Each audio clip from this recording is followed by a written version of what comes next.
여러분 안녕하십니까? 지난 시간은 실질 환율의 장단기 함의에 대해 설명했습니다. 오늘은 개방경제와 국민소득 균형에 대해서 설명하겠습니다. 폐쇄경제에서는 국민총 지출, 국내 총 생산, 국민총 소득은 모두 같아야 합니다. 해외로 유출되는 누출과 유입되는 주입이 없기 때문입니다. 그러나 개방경제에서는 같지 않습니다. 국민총 지출 GNE는 소비, 투자, 정부 구매의 합으로 국내 총 생산 GDP는 국민총 지출의 순수출, 즉 무역수지를 합한 값으로 측정되며 국민총 소득 GNI는 GDP의 자국의 자본과 노동이 해외에서 번 돈에서 해외 생산 요소가 국내에서 번 돈을 차감한 본원소득 수지에 해당하는 국외 순수치 요소소득을 합친 값으로 측정되며 국민총 지출의 무역수지와 본원소득 수지 그리고 해외로부터 무상으로 주고받은 이전소득 수지를 합친 값으로 측정되는 경상수지를 합쳐 국민총처분 가능소득 GNDI라고 합니다. 따라서 국민총 지출, 국내 총생산, 그리고 국민총 소득과 국민총 처분 가능 소득은 각종 대외 수지와 연결되고 있음에 유의하시기 바랍니다. 개방경제의 단순 모형은 폐쇄경제의 단순 모형의 연장에서 보면 되겠습니다.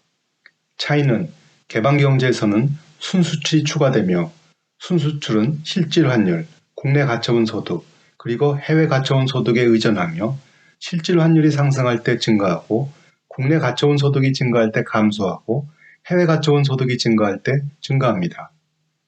개방경제에서 정책당국은 국민소득 수준이 완전고용 국민소득 수준에서 이탈하지 않도록 하는 대내 균형과 수출과 수입 사이에 지나친 괴리가 일어나지 않도록 대외 균형을 유지하는 두 목표를 가지게 됩니다. 요컨대 디플레이션 또는 인플레이션 갭이 크게 일어나지 않도록 총수요뿐 아니라 저축과 투자의 괴리도 크게 일어나지 않도록 국민소득의 구성도 관리해야 하는 두 과제를 안게 됩니다. 그런데 정책당국이 총수요와 국민소득의 구성을 각각 관리하는 것은 별개의 과제입니다.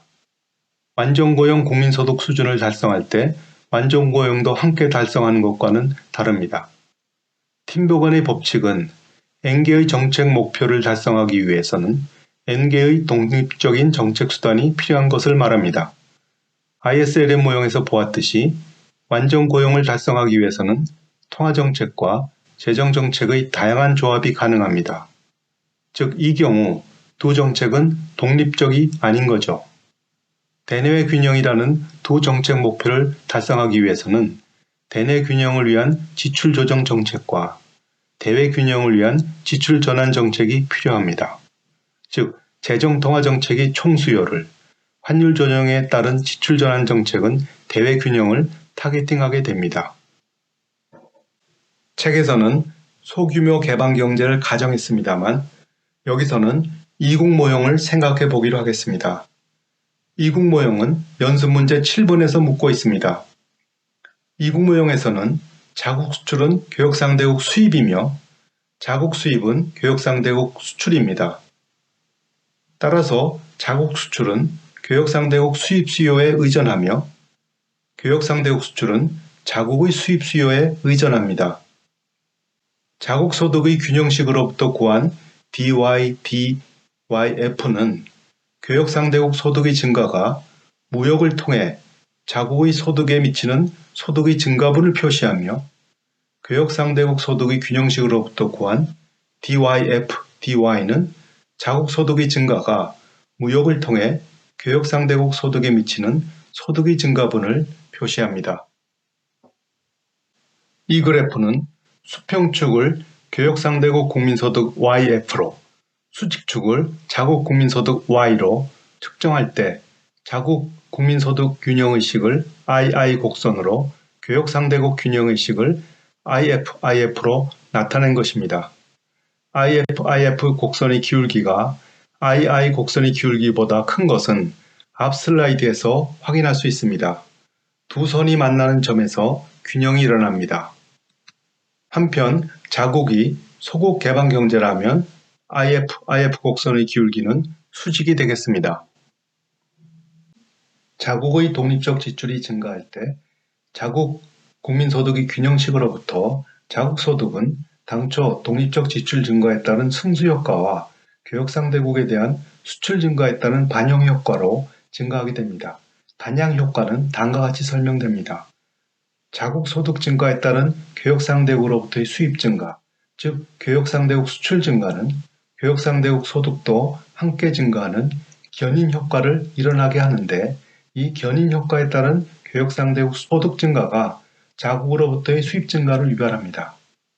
따라서 당초 자국의 독립적 지출의 증가가 무역을 통해 교역상대국의 소득을 견인하는 견인 효과를 가져오고, 다시 견인 효과는 자국의 수출 증가를 일으켜 자국의 소득 증가가 일어나는 것을 반영 효과라고 합니다.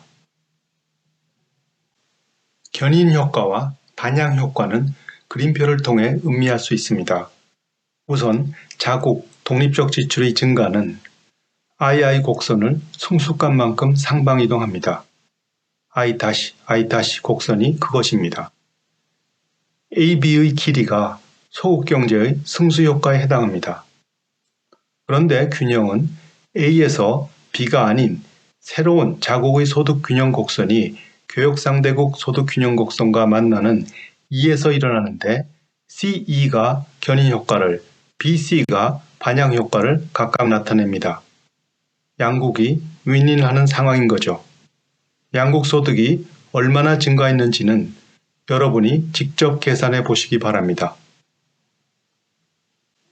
글로벌 금융위기 당시 G20는 위기를 극복하기 위해 재정 지출을 확대하는 국제공조 체제를 가동했습니다. 여기서 II 곡선을 선진국 소득 균형 곡선을, IF를 신흥국 소득 균형 곡선을 각각 나타낸다면, 국제공조는 II 곡선이 상방 이동하고 IF 곡선이 우측 이동하는 것으로 나타낼 수 있습니다. 국제공조 체제의 가동으로 균형은 A에서 C로 이동하게 됩니다. 이때 견인 효과와 반영 효과가 쌍방으로 일어나게 됩니다.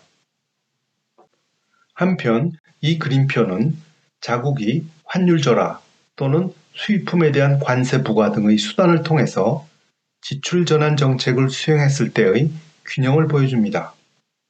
기존 균형이 A라고 하면 자국의 수출이 증가하고 교역상대국 수출은 감소할 때 늘어난 순수출은 승수효과를 작동해 자국 소득 균형 곡선은 상방 이동하고 교역상대국 소득 균형 곡선은 좌측 이동합니다. 두 곡선이 얼마나 이동할지는 양국의 승수값에 달려 있습니다. 새로운 균형은 두 직선이 만나는 이점이 되겠습니다. 만약 자국이 소규모 개방 경제라고 한다면 IF 곡선은 기존 균형 A를 지나는 수직선이 되며, 이때 자국 소득은 AB만큼 증가합니다. 그러나 이국 모형에서는 소득의 증가는 AC에 그치게 됩니다. 당초 자국 순수출이 증가한 만큼 교역상대국 순수출이 감소해 교역상대국에서 역의 승수 효과가 일어나 교역상대국 소득이 CE만큼 감소하고, 다시 자국의 순수출이 감소해 BC만큼의 역의 승수 효과가 일어났기 때문입니다. 환율 절하의 지출 전환 효과는 결국 교역상대국의 희생으로 자국의 소득이 늘어나는 것이기 때문에 근린 궁핍화 정책이라고도 합니다. 새로운 균형을 수식으로 계산해 보시기 바랍니다. 한편 자국 환율의 절하는 교역상대국 역시 마찬가지로 대응하는 요인으로 작용할 수 있으며, 이때 경쟁적 절하가 일어나게 됩니다. 결국 균형은 A와 E를 오가게 되겠습니다. 킨들버거 나선이라고 부르는 이 그림은 세계 경제가 대공황으로 가면서 교역량이 급속히 줄어드는 모습을 보이고 있습니다. 경쟁적 환율 절하뿐 아니라 관세 및 비관세 장벽을 쌓기 때문에 교역량이 감소했던 것입니다. 이와 같이 수입 대신 자국 산업을 보호하는 무역 전쟁은 극심한 비효율의 문제를 초래할 뿐이었습니다. 오늘은 이만 마치겠습니다.